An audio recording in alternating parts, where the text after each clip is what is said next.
What's up? It's Joel, And it's Trent. and this is the Swine Before Pearls podcast, where we trample over humanity's greatest hits. How are you doing, Trent? I'm doing so good. Life is good. How was your week? It was great. Yeah. I did nondescript work that I can't speak of for fear of doxing myself. Oh, I'll dox myself any day. I did a great week of work, Oh yeah. and it's been pretty good so far. Stoked about today's topic. You didn't go into any detail, and you said you doxed yourself, you coward. Yeah, people know I work now, Tell and I'm people not home. where you live. I live at 645 East Windworth Street, New Hampshire, West Philadelphia.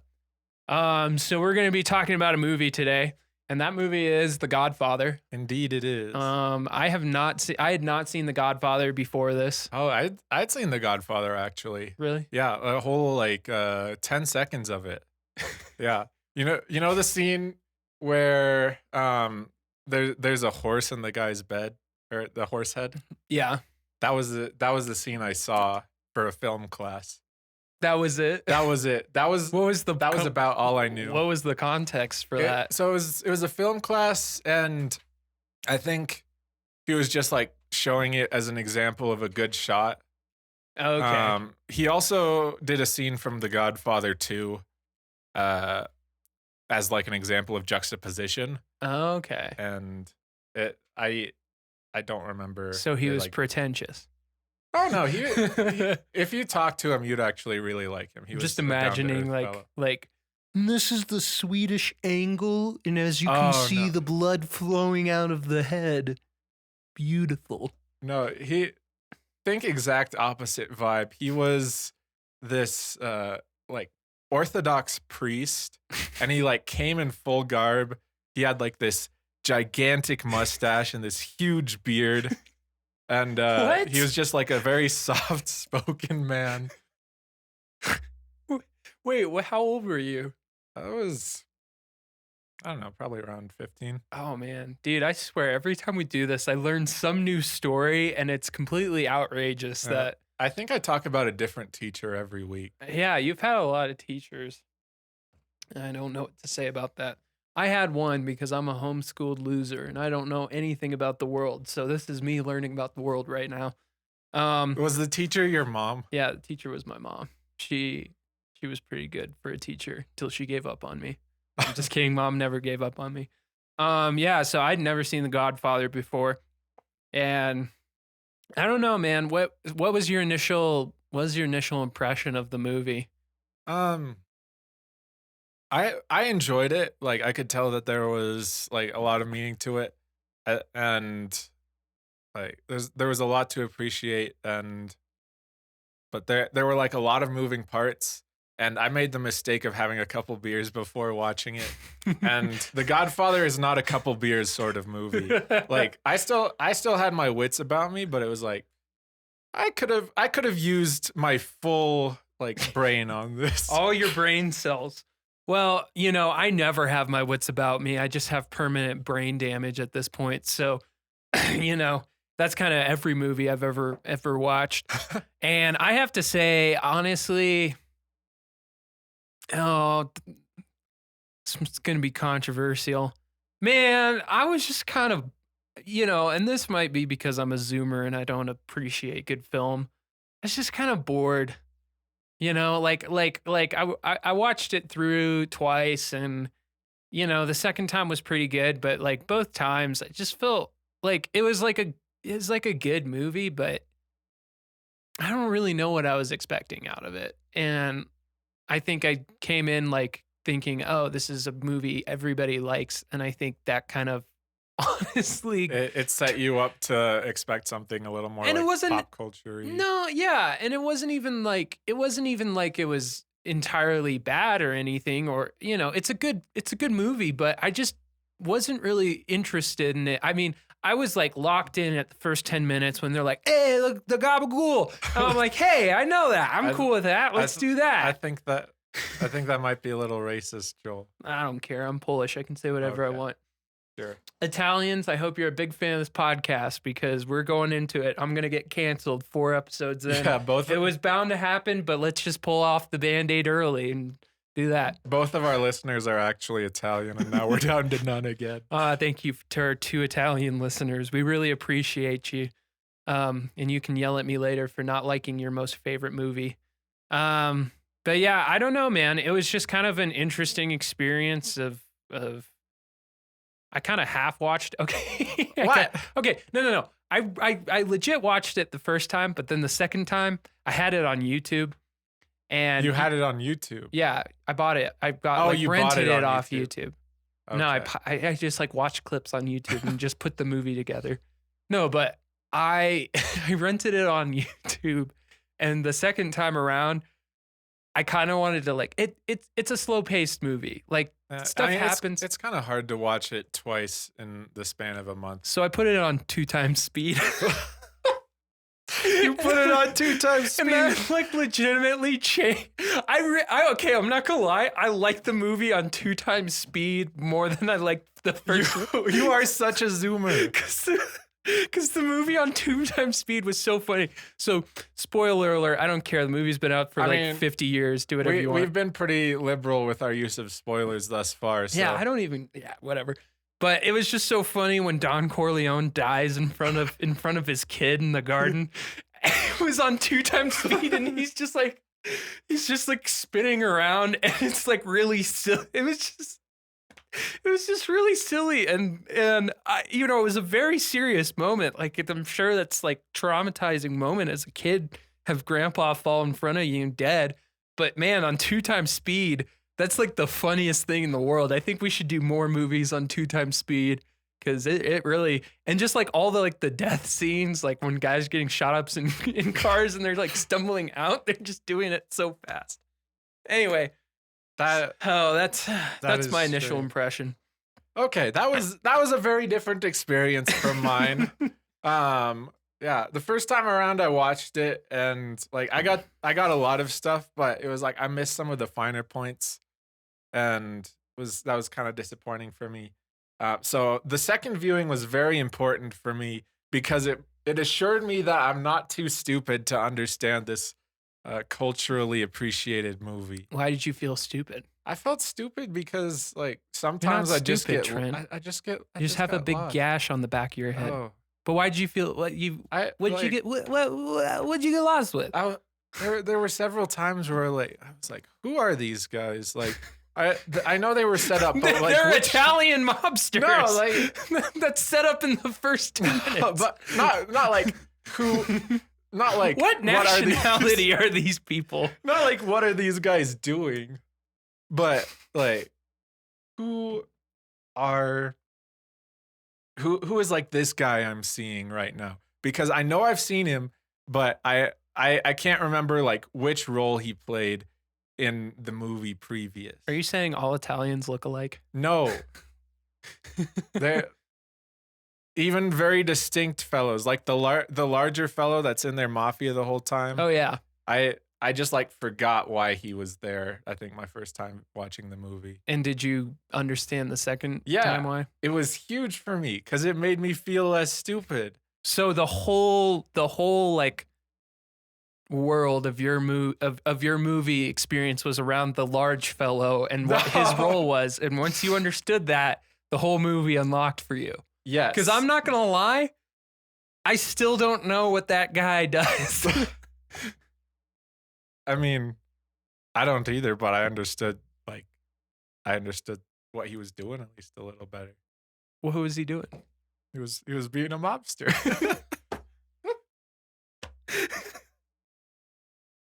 So that's what the larger fellow was doing. He was being part of the Italian. He was an Italian mobster. The second viewing was very important to me, Joel. I'm just like, oh, okay, so this isn't about lifeguards in Cancun. Okay, that makes a lot of sense. Oh man, I think like the whole deal with like Don being against like working with the drug lords and how that like kind of spiraled into the rest of the plot kind of went over my head on first viewing too. Oh, Yeah, I think I picked that up pretty quickly, but I think the second viewing was probably helpful for me to kind of to to see how all the pieces kind of fit together and what was going to happen next and why it was going to happen. Like I think at first I was really confused, I'm an idiot, but I was really confused on why Michael Corleone went to Italy. Like Oh he yeah. was just like in Italy, and for some reason my brain just didn't like latch on, and I'm just sitting there and I'm like, so he's just chilling in Italy, and then it's like, dude, no, he like killed a bunch of Yeah, people, and now he has to he live off killed the grid. Yeah, and they do explain that. But I think that was something that went over my head too. So I think really what we're discovering is that we're both stupid. We're both idiots. Yeah. But I mean, We should make a podcast Oh, where that'd like be the great. central premise is is that we're idiots and we don't know how to appreciate film. Yeah, exactly.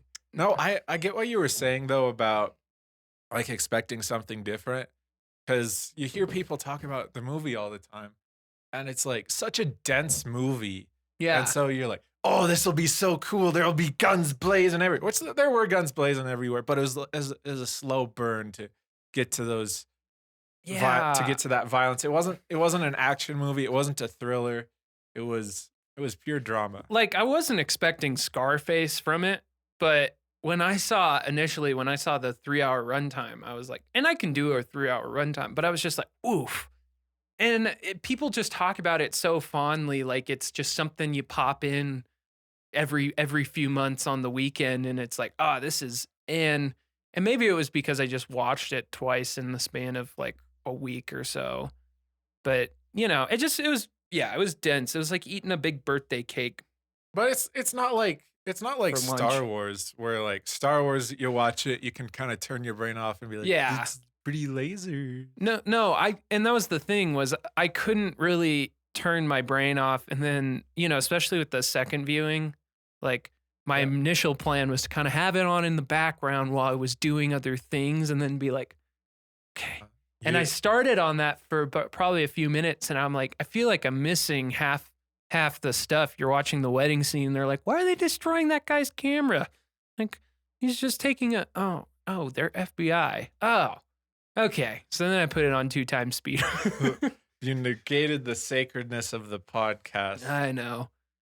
Well, I mean, we could probably get away with just watching the movie once, especially because like our original goal was to just kind of hammer through the plot. kind of experience it. Yeah. But Well, yeah, but I got the gist of it, and it was still an enjoyable experience. Like I don't feel angry, No. It's not like, oh, give me my time back, give The me my money back. Godfather ruined my I childhood. hate The Godfather. The Godfather is objectively bad. 10 reasons why. Who directed this? Oh, it said on the start, Yeah. or was that the creator? Somebody Snow. Okay. 10 reasons why somebody Snow ruined my childhood. It's definitely not right, but I just read Snow somewhere. SJWs ruined The Godfather. No, I have a question though. Yeah. I had a question pop up in my head while I was watching this highly regarded piece of historic media and film. And maybe I'm just not from the East Coast, and maybe I'm not Italian enough to be like, oh, I understand this and appreciate this on a deep cultural level. But something that came to my head was like, what's your mafia look like? My Trent? mafia. Yeah, what's your mobster family look like? My mobster family. Who's in it? What do you do? What's It's- your code? What's your creed? Okay. So, my mobster family is actually based on a cult, and rather than a common heritage. Okay. And so So you have like a bunch of like weird junky hippies around, or what? yeah. So it's a bunch. No, it's actually like very serious people. They're people who take themselves way too seriously, Okay. and like there's no reason to, because they're complete goofballs. And basically, I am going to indoctrinate them with the wildest conspiracies you can imagine, It's beautiful. and then I'm going to tell them that their whole purpose is to produce this podcast for us. So we'd have a mafia family to just make this podcast for us. And they'll be religiously devoted to us and aggressively market for us. Oh. And do everything we need. And not like good marketing, like sign spinning. Yeah.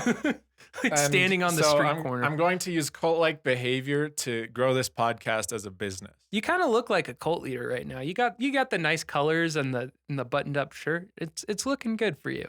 Oh, thank you. I think you're halfway on your way. All right. I'm sure you've thought pretty deeply about your mafia. No, I don't think I have. It's just kind of a question in my head. You just wanted to know what my mafia I wanted to know was what yours was, but now that I think about it, I think my mafia, I think we're just like a regular mob family.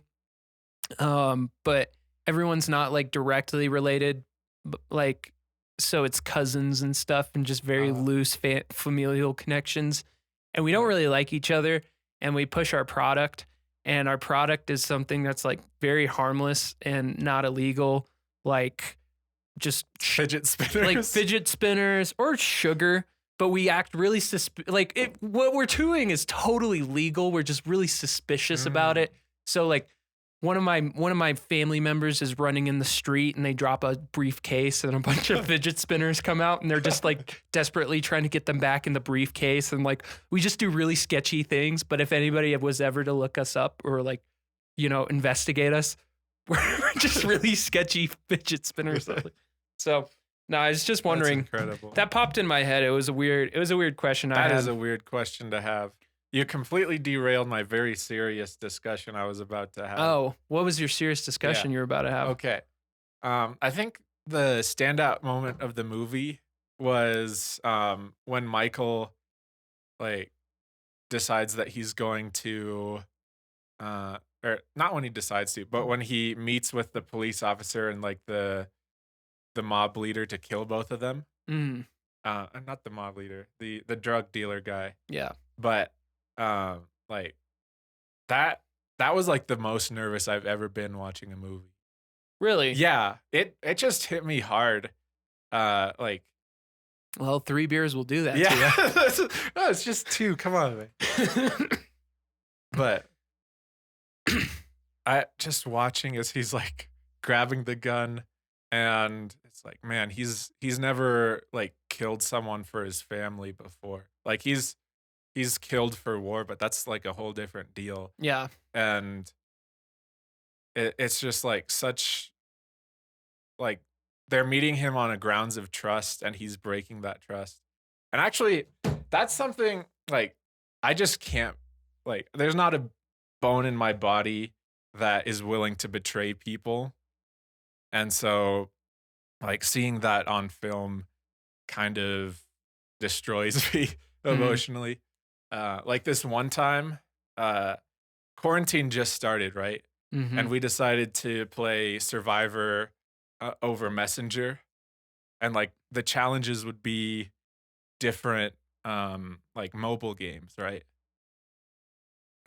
Yeah. Yeah. So I'm trying to figure out what Survivor is, though. Oh, Survivor? You don't know what Survivor is? I don't know what Survivor is. So I'm kind of drawing a blank. I guess if there's other listeners who don't know what Survivor is, then I can clue you in. So Survivor is basically like this reality show where a bunch of contestants like are stuck on an island, and every day they have like a game or challenge. And then at the end of the day, they vote somebody off the island. So it's like this very like political sort of thing where like everyone's like picking sides and like voting each other off the island. And, like, forming teams. I know the TV show. I was just like very confused. It's all making sense now. Okay. So you're not that out of the loop. No, I was just hearing Survivor Messenger and I was just losing it a little bit, but now I'm here. I joined this alliance of 3 other dudes. And we decided to take over the entire game. So each of us split off and formed alliances with pretty much everyone in the game. Mm-hmm. But I only had one guy who was my ally out of the entire game. Besides my secret alliance, right? Mm-hmm. But I was assigned to him to like spy on him. And so we were like in this together, and I was set up to betray him. And finally the night came where it was our turn to vote him off the island. And I wanted to like keep my name clear, and I thought we could rally enough votes that I could just not vote for him and like make it so that he never knew he was betrayed. But it ended up that like we weren't sure if we'd get enough votes, so I had to vote on him. And before he goes, like before he died, and got voted off the island, he said, "SMH betrayed again." And I think it was like on my birthday too or something. And it like ruined my day. I was so anxious. I was like stress dreaming because I voted my friend off the island.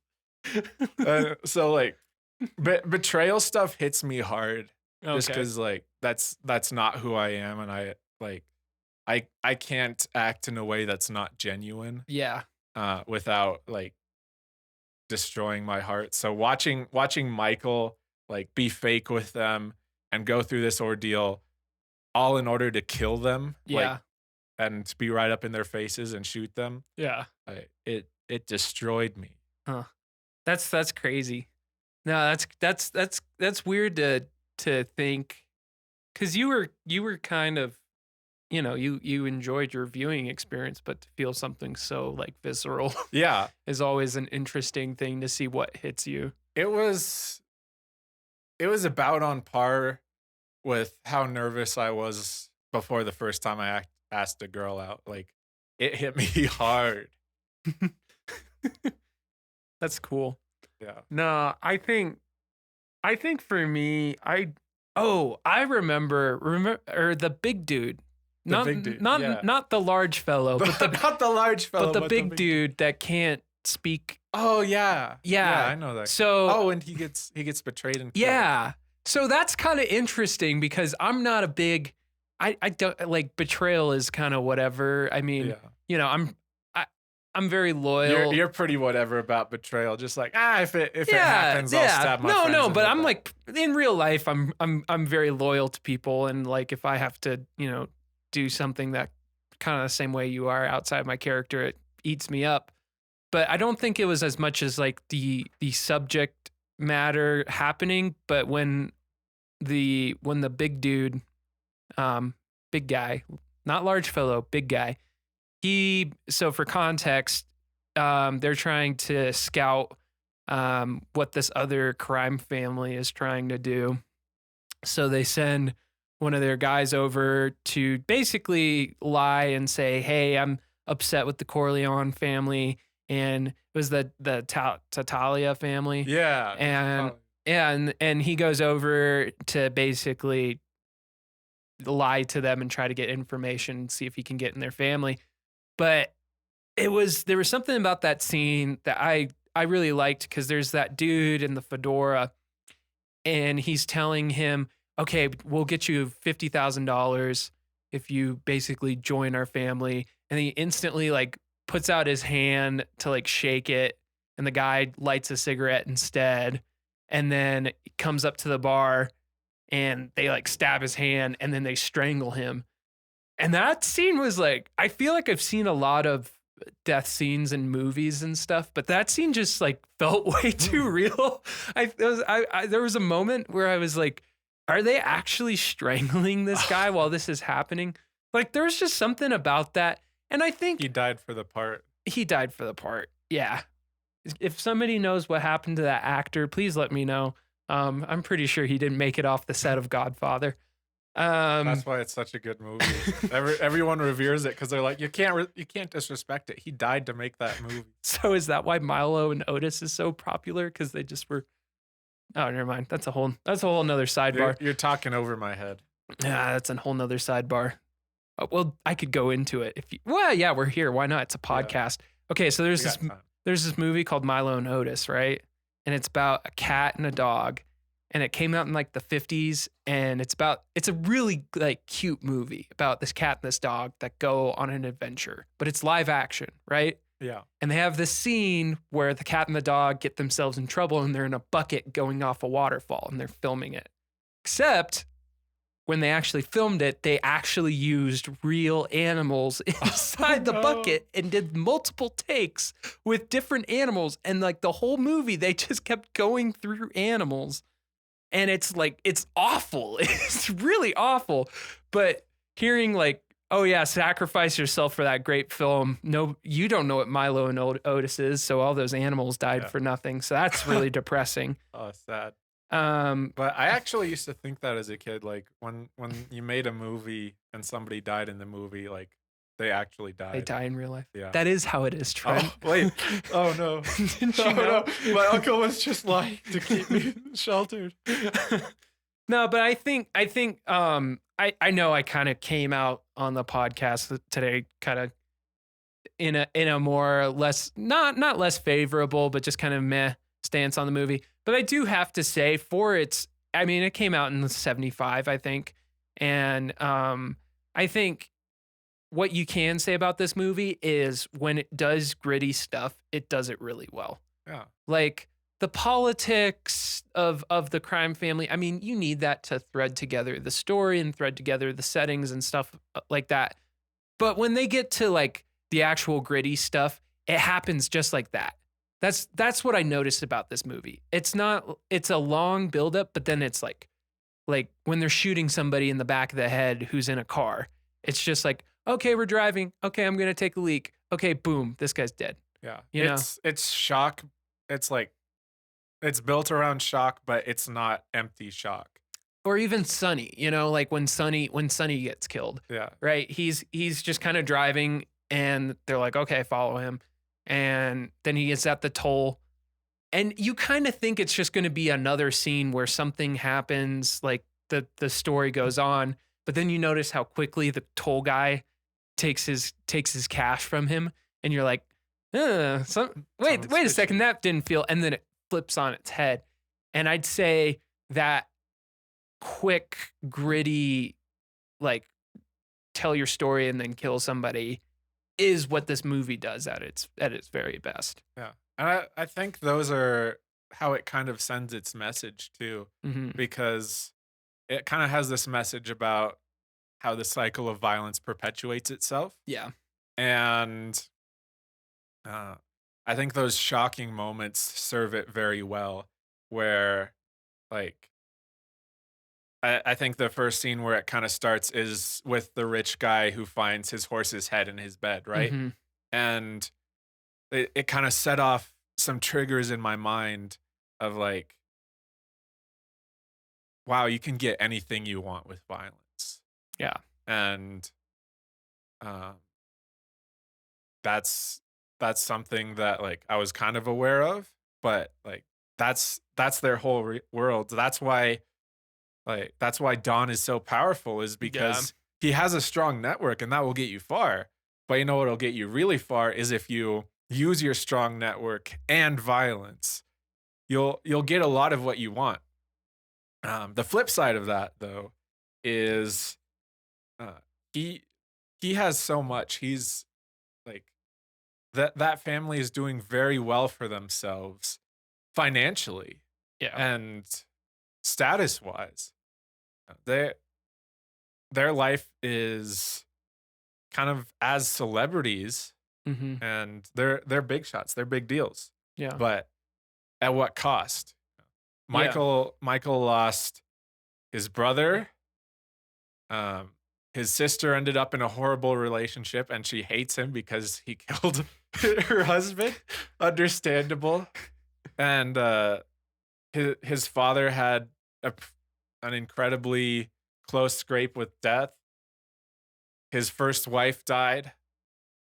And Michael ends in the movie in a very powerful position. And it's easy on a subjective level to say, like, oh, he's in a stronger position than when he started. But he lost so much. Yeah. And is status really worth all that he gained? So what you're saying is if you want to grow a really good MLM network, you need to use violence to really get it going. Yeah. I mean, imagine if coercion was also involved in like vector knives, right? I made him an offer he couldn't refuse. I told him, you can either buy these knives off of me, or you can keep the knives for free, impaled inside of your body.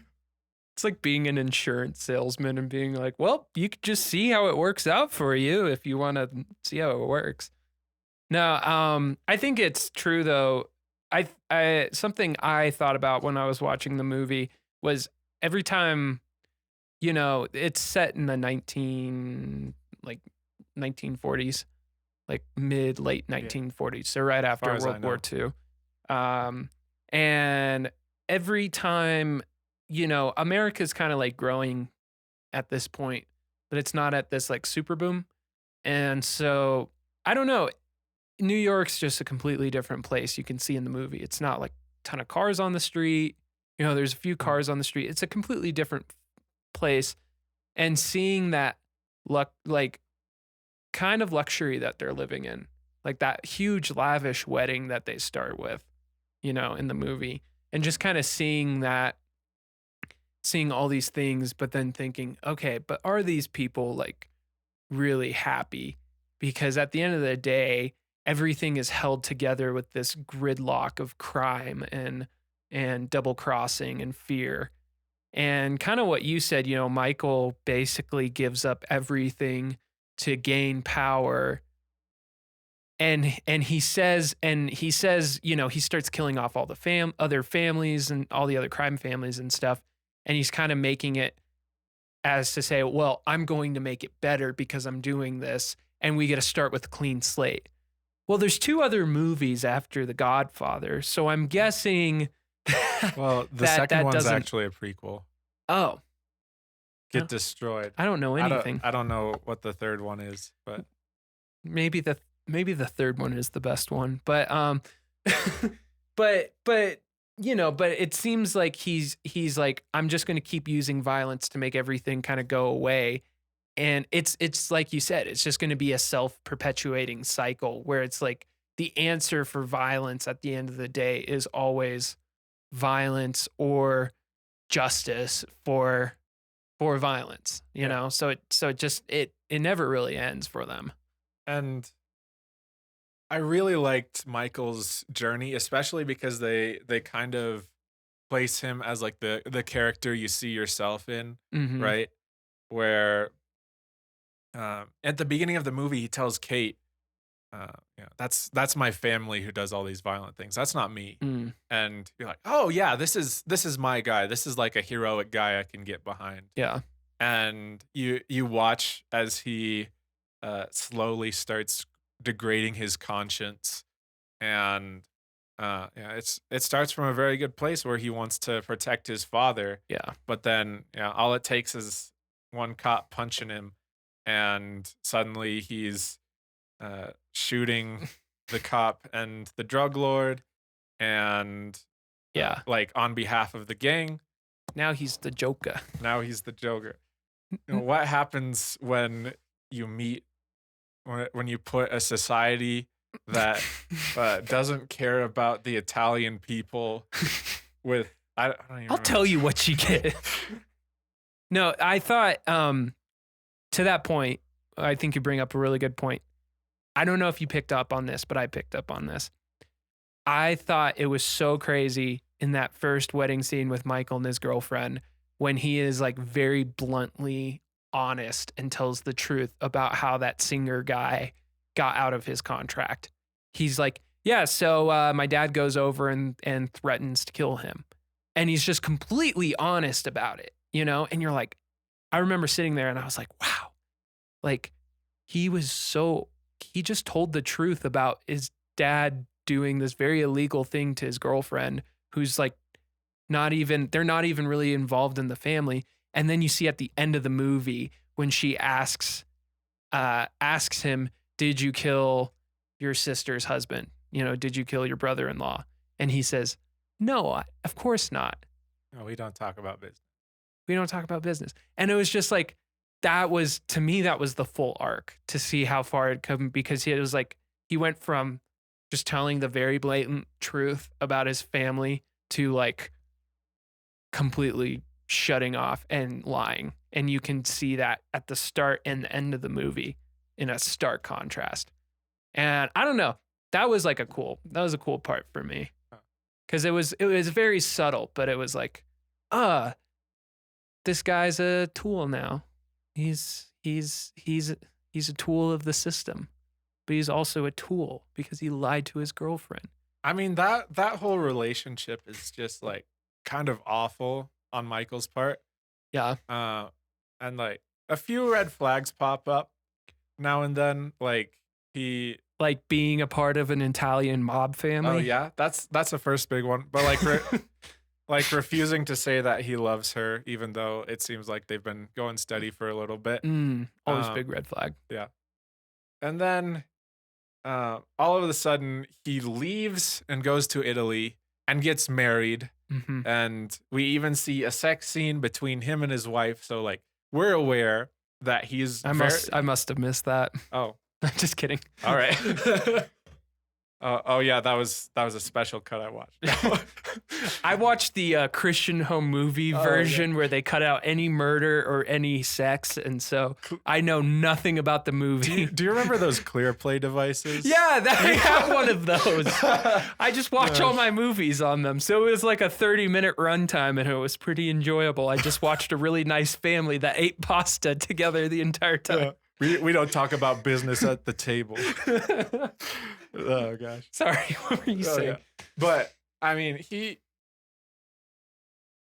there's this whole bit in the middle of the movie where he goes to Italy, has sex with another woman that he marries, and then she dies.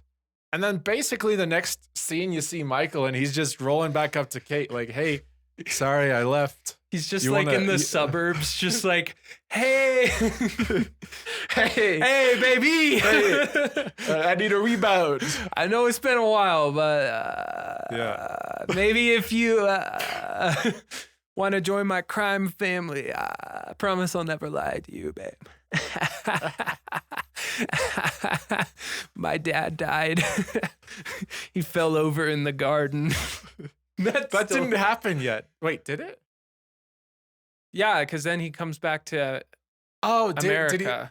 Wait. Okay, maybe I'm a little lost in the sauce on this plot. Oh, there's a lot of sauce in this plot. They ate pasta like 8 times. There's tons of sauce. They even tell you how to make sauce.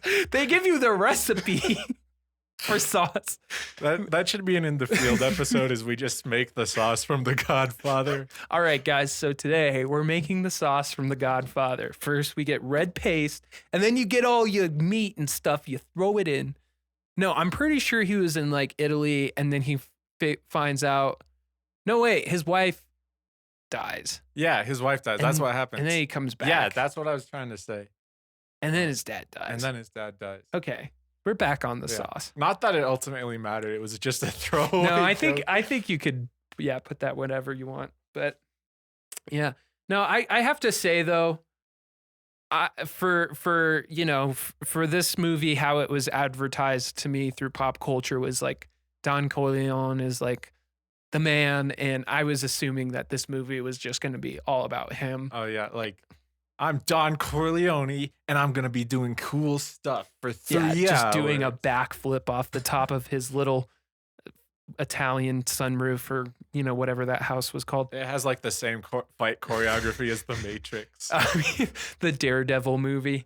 But I don't know. I just was like kind of appreciating how a secondary character can take such a powerful role. And I'm pretty sure, which I just found out today because I'm an idiot, Al Pacino is Michael. Yeah, I didn't know that. I watched I found that out in the credits. I still don't completely know who he is besides Michael. You don't know who Al Pacino is? I know he's in that upcoming Gucci movie. Well, that's one thing. He's also in Devil Wears Prada. No, he's not. I'm just lying to you. You're See, but doesn't that hurt when you get lied to?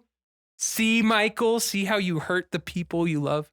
No. So, but Al Pacino won an Oscar, I think, for that performance as a best, like best Oh.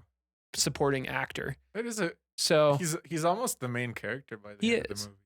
he is, which is weird because at the start of the movie, you kind of think, oh, He's just some one dude. of the sons. Yeah, he's just some Maybe dude. He'll play a part. So I think now that I'm like talking about the movie, I think I got more out of it than I initially thought I did. Yeah, I think it's just not fun at all. Like, No. I think that, like, especially in the current movie landscape, like, I think both of us have become kind of accustomed to just fun movies. I don't know. Yeah. Um, I mean, I like serious movies, but I feel like sometimes you know what you're getting into, and for some reason I wasn't 100% sure what I was getting into. I mean, that part of it though is like there's a lot to appreciate in like really good stories Mm-hmm. that maybe you don't even enjoy while you're like partaking in them. Yeah. Like I really like the thematic elements of Shakespeare, but I don't like reading Shakespeare. Yeah. It's so dense and there's like a lot to work through. So like I love like the themes of him, but I don't like reading. I think it's how you define entertainment. You know, I a big part of this viewing experience for me was, you know, I'm at work a lot of the day. I get home, I'm tired, I'm doing stuff. And to sit down and watch a 3-hour super dense movie about inner family politics of this mobster family and people dying and like all this stuff, it's kind of heavy, you know. Yeah. It's kind of heavy on your day and on your life. And I think that's why I wasn't all gung ho about it, because I wasn't entertained.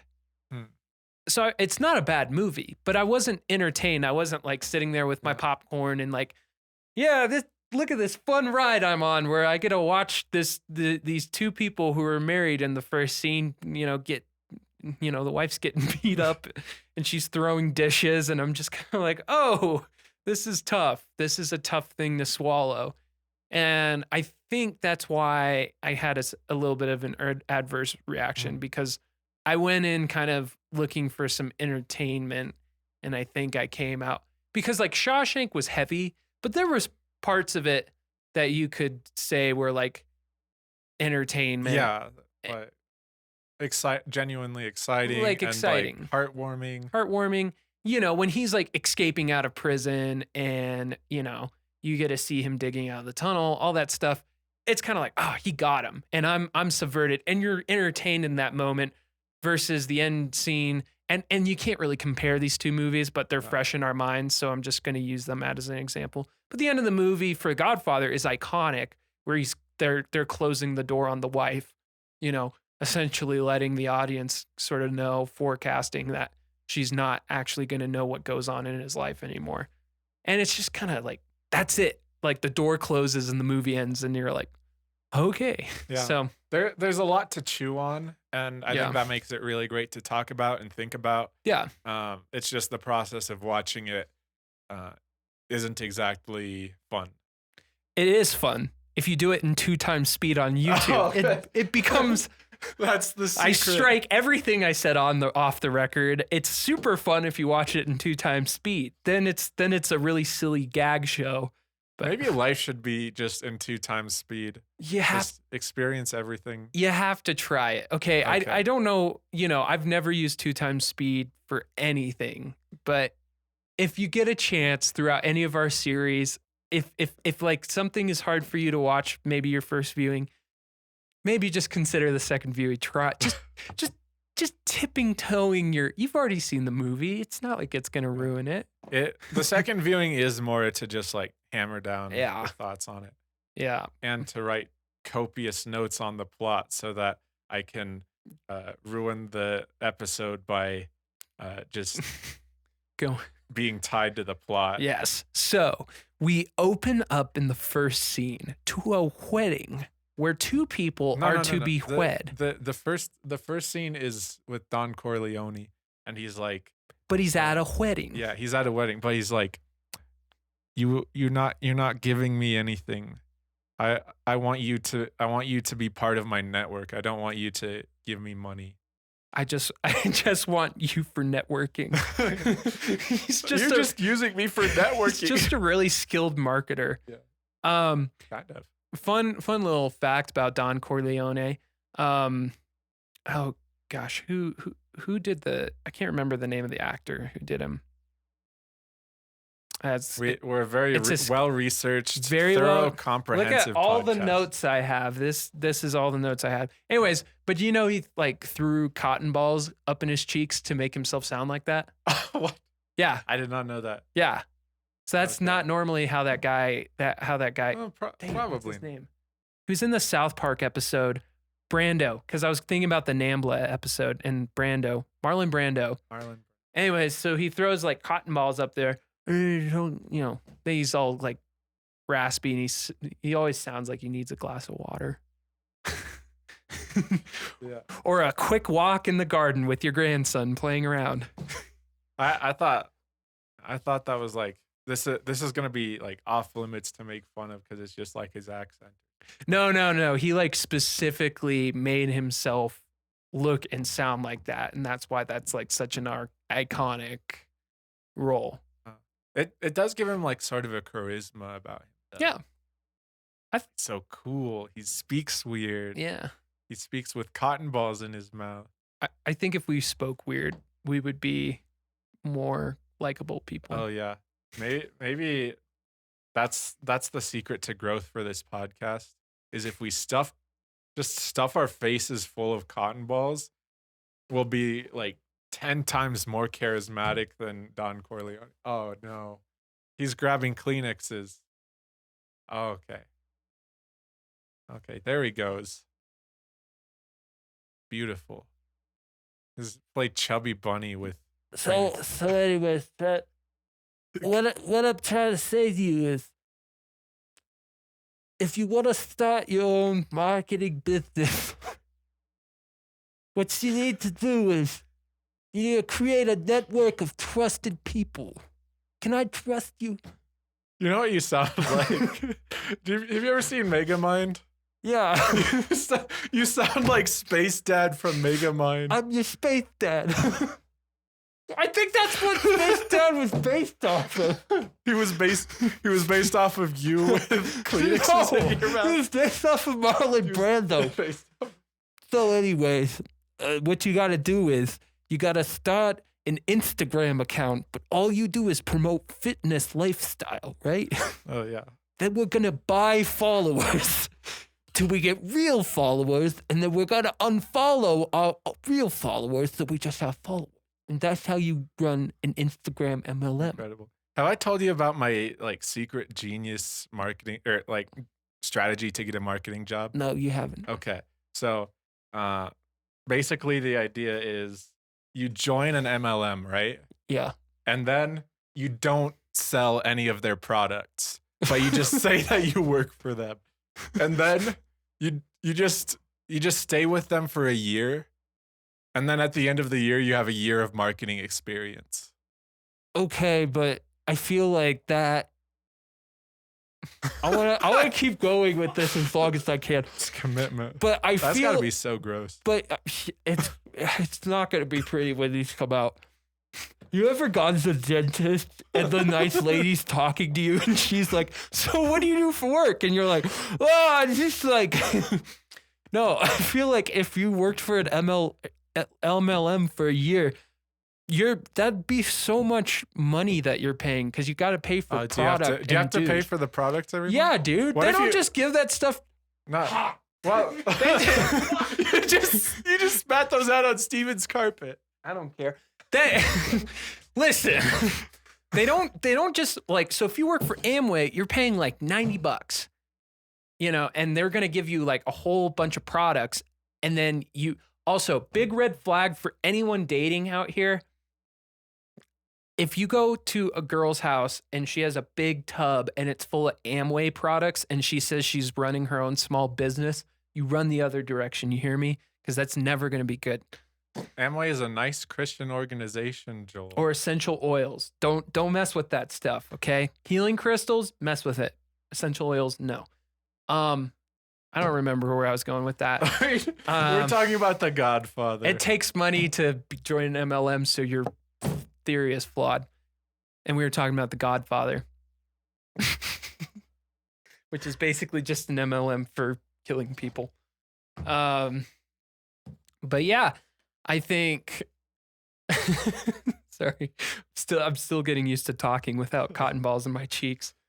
Mad props to my man Marlon Brando. That was some serious commitment. I could only do really that for cool. 30 seconds. He could do that for a while. So Well, maybe like every time they cut, he just like spat his cotton balls out onto the floor of the set. dude, I feel like those would actually be worth money though nowadays if somebody just kept them in a bag. Are you? Why'd you do the silence? Now it started weird. If you were like, yeah, that'd be crazy. But now I just sound like a weirdo that's coming into like the Pawn Star shop like, hey guys, I have Marlon Brando's mouth cotton balls. I'm going to only ask for about 50 grand for each one. I mean, my silence was a pretty involuntary reaction. Sorry, buddy. The best I can do for you is a can of toothpicks. Okay. So something that like I thought was gonna happen though, the wedding at the beginning of the movie took so long. Oh my gosh, yeah. I thought that the whole movie was gonna be about the wedding. I thought the same thing. Okay, I'm like- not an idiot. I was like, oh, this is gonna be one of those really slow burns. Oh, dude. When they were like, okay, the family's singing, and it's like, all right, and now mom's singing, and it's like, all right, and now grandpa's singing, and I'm like, let's get on, we get it, they're singing, they're I happy. felt like I was at an actual wedding. I was like, I want to go home. This is taking very long. It's okay. I was having some beers at the wedding, so And then it's you kinda had to like stay and help with tear down. chilling. And I was completely sober at the wedding. What interesting lives we lead. Yeah, no, the wedding scene was pretty long, but the actual wedding itself just like didn't really set up anything. Okay.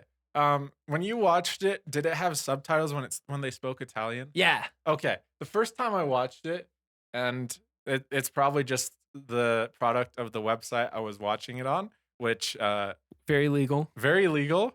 Very legal indeed. Yep. Nothing And, weird over yeah, there. I don't know how they get those movies to me for free, but It's it happens amazing. somehow. It's amazing. Yeah. It's like a pirate just like yeah. But crashes through your window. My first watch through, it didn't have subtitles. Second watch through, it did. So had Korean subtitles. You're just like, wait, this isn't helping. wait a minute. Why do these Italian people speak Japanese through the whole movie? So I feel bad. I put subtitles on just like for everything, like the very first scene, because I was like, I can't understand what anybody is saying. I would have liked to do that. In fact, I tried to do that, but due to the limitations of Your very legitimate service. yes, the family friendly service I was using. me.movie.u xyz.rus. No, it's a great website actually. It's probably one of the better streaming websites I've used. Okay. Yeah. You're about to get yourself into some trouble here. Yeah, I mean, what's wrong with Netflix? It's obviously Netflix. Oh yeah, I was on Netflix. That's Yeah. where I watched it too. You watched it on YouTube. I know. In clips. Dang it. Now I'm the liar. Wait, you pirated it too? No, I didn't pirate it. And then you just said you pirated it. Wait, no, I watched it on Netflix. Okay, we would be a very bad crime family. If it was just you and me, we would suck because we would rat each other out. And then you'd feel bad about betraying me. And I couldn't keep my lies straight. Okay. Well, Joel, let's just let's just promise each other right here and now that if we were in a crime family together, we would rat each other out. I'd rat you out, bro. Oh, I'd rat you out too. Okay. It's not betrayal now. No, we're just intensely honest people. it's just a mutual agreement between friends. Yeah, Mom, sorry that I'm pirating. If you end up listening to this episode, Mom, sorry I'm drinking coffee past 8 a.m. Yeah. So, any other big parts that stood out to you from this that you want to brush up on? I think this is a good place I think we covered it pretty well. Close everything up. Yeah. So I guess we'll just leave it to our final question, because we are swine before pearls, not pearls before swine. Those hacks at that other podcast don't even know what they're talking about. I think there actually was a podcast called Pearls Before Swine that I was looking at. Really? I think it was like a Bible study or something. Imagine people like looking for the Bible study podcast. They only published one episode, but those hacks, you couldn't keep up with us. We're way miles ahead of you. Yeah, so I guess we'll just leave it to our final question, though, that we always ask, which is what do we experience? How did it make us better? How did it make us worse?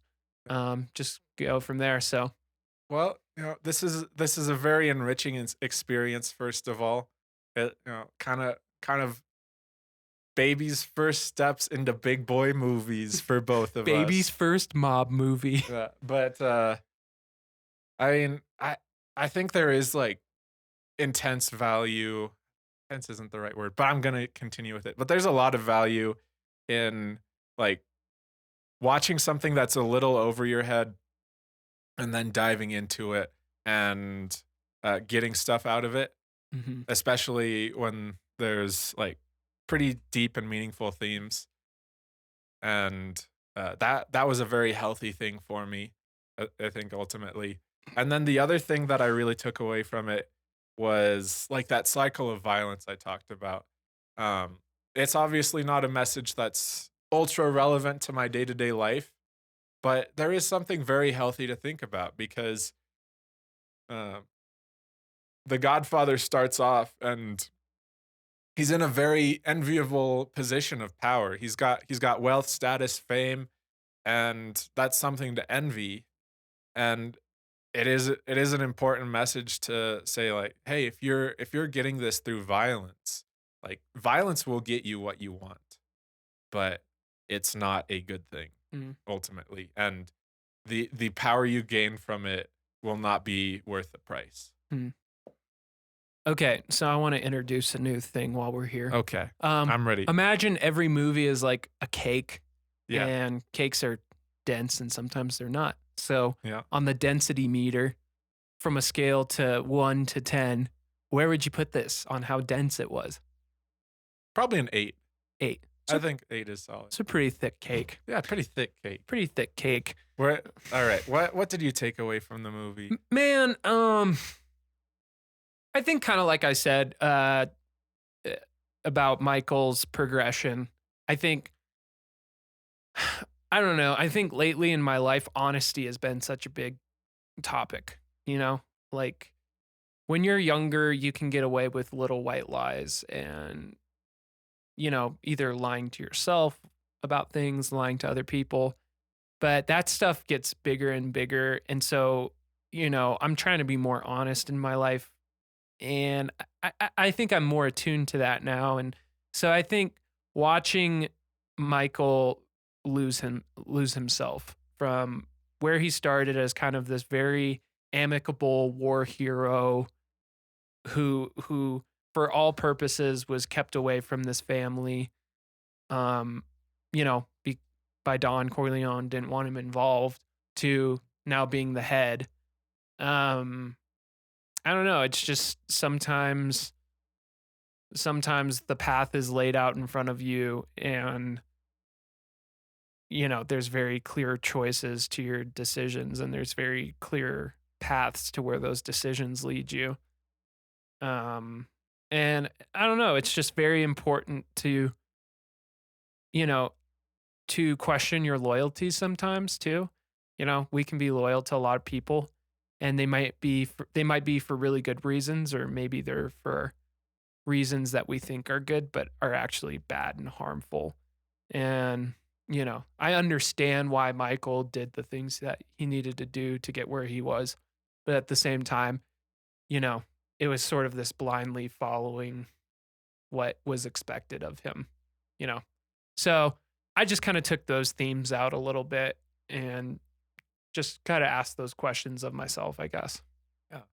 And so for the density meter as well, I'm going to put this as, you know what? It's a dense movie, but I don't think it's nearly the densest I've seen. So I think I'm going to put it at a 6.5. Okay. So Yeah. it's I'm more of a 5-point scale type of guy. Oh. Yeah. Although then I hate you. It would equal out to a 4 still. I was going to do 1 to 100, but or to 70 rubber duckies out of 2 toenails. I think the more individual points you add onto a scale, the more arbitrary it gets. I don't even know what that means. I mean, I am a swine, and you are throwing some pearls. There we go. This isn't relevant at all, but I just had like this very goofy and special moment. I want goofy and special. Yeah, where like I was listening to you and I was like, wow, this is what I do all the work for every week. I'm on the podcast. Oh man. Well, I'm happy for you to be on here. Yeah, thank you. And I'm very upset that you're on here. I wish this podcast was just me talking. Well, it can be just you. No, I mean, I can't carry a podcast by myself. But I can carry you. That was a Lord of the Rings reference for all you weirdos out there. All right. But well, yeah. We had a grand old time. We have another set of dense media coming. Actually, just one piece of dense media. Yeah, next week should be a little bit lighter hearted, a little bit easier to follow. Pet Sounds by the Beach Boys. Then God bless after that, America. we got good old fashioned Swan's Way, In Search of Lost Time, the Big Boy Dense book. Okay. This is how dense this is. It's like putting your mouth around a fire hose. It's a 10. And like putting it in your mouth and like turning it on. Yeah, it's a tough book to get done in a month. I'm excited. We're gonna talk about it. I'm stoked. I have some words about that one. I think nobody will be automatically drawn to it unless they're like huge literature nerds, and then they're gonna be disappointed. Well, we're gonna try to expose it to some new audience. I think that's gonna be one of our most fun episodes. Listen up, audience. If you're not a huge literature nerd, neither are we. So that should give you even more incentive to join because you might learn something. Dang it, Swine, come through, Swine. Listen to our podcast. Oh, also, I just wanted to give a huge shout out to Rachel. Yep, Rachel. She designed our cover art. Yeah. We were using my template design that was cut off, and so it was just like MS Paint. MS Paint. It was done in MS Paint. Yeah, I mean the concept art that we gave to Rachel was that, and it was in MS Paint. Yeah, and she did a super smashing job on it. We'll have. Do we have any way that people can reach out to her for anything? We'll link to it eventually. Yeah, we'll link to it. Then we also have to thank Twizzled for his intro music that he gave us. Thank you, Twizzled. He's letting us use this music. Great guy, awesome producer. He's just been helping us out a lot with that stuff. And then, we should also talk about what else we're doing going forward. Oh yeah, go for it. So we have In the Field, which we know what we're doing this time, thank God. But we're not telling you because, unlike Joel, I don't like doxing us. I'm going to dox me all day long. Actually, the episode won't even air until after we go, probably. But, I mean, we'll save it just in case. Yeah. But then after that, we are going to watch It's a Wonderful Life for our Christmas special. Christmas in June. Oh, Christmas and Christmas. Yeah, Christmas and Christmas. Yeah, it's going to be a fun lineup. We're always going to have things to talk about, whether you're listening at work or home or whatever. We just really appreciate all 2 of our listeners. You guys are awesome. You guys are the best. Big shout out to our boy Steven over there to keep our produced it. Keep our Mike's hot. Yeah, and if you're listening and you enjoy the podcast and want to let us know, Yeah. hit up our Twitter page that we don't check, but Yeah. Steven set it up for Throw us. some DMs in there. Yeah, throw some DMs in there. We Yeah. can argue about Halo lore if you want. I'm really good at that. I could argue about Star Wars lore. Let's argue about some really nerdy lore. So All right. we're there let's for argue that. about Godfather lore. I'll show you my Michael Corleone action figure. All right. Thanks for listening again. Thank you so much. We appreciate you guys. Good night, my lovers. Pigs out.